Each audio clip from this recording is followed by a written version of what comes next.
बातम्या प्रायोजक पुष्कराज रागी डिलाइट्स, महाराष्ट्राचं लाडकं आणि नंबर 1 नाचणी सत्व।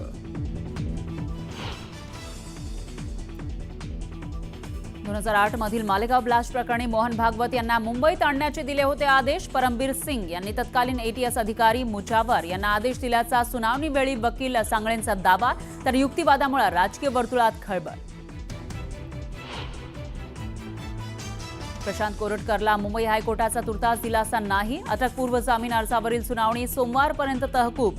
पुढील सुनावणीपर्यंत कोरटकरला अटकेपासून संरक्षण नाही। परभणीमधील सोमनाथ सूर्यवंशींचा मृत्यू पोलीस कोठडीमधील मारहाणीतच। न्यायदंडाधिकाऱ्यांच्या अहवालात पोलिसांवर ठपका। गोपनीय अहवाल राज्य मानवाधिकार आयोगासमोर दाखल। ग्रामविकास मंत्री गोरेंवर आरोप करणाऱ्या महिलेला खंडणी प्रकरणात अटक। 1 कोटीची खंडणीची रक्कम स्वीकारताना सातारा स्थानिक गुन्हे शाखेकडून रंगेहात अटक।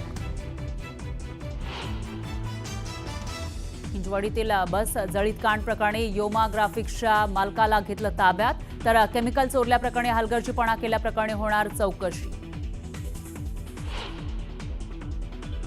पुण्यातील बस जळीत कांडाचा सीसीटीव्ही न्यूज 18 लोकमतच्या हाती। मजुराचं काम सांगितल्याच्या रागातून चालकानं चौघांना जिवंत चाललं।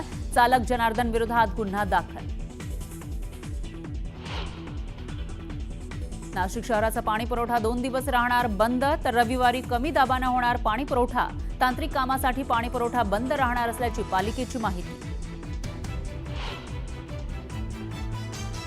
सीबीएसई अभ्यासक्रम महाराष्ट्रामध्ये 1 जून पासून लागू होणार। यावर्षी फक्त पहिला वर्ग सुरू होणार। शालेय शिक्षण मंत्री दादा भुसे यांची न्यूज 18 लोकमतला माहिती।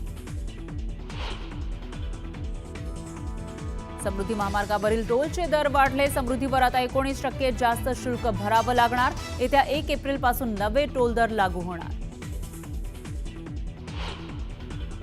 नाशिकच्या पिंपळगावमध्ये बांबूच्या गोडाऊनला भीषण आग। परिसरात पसरले आगीचे लोळ।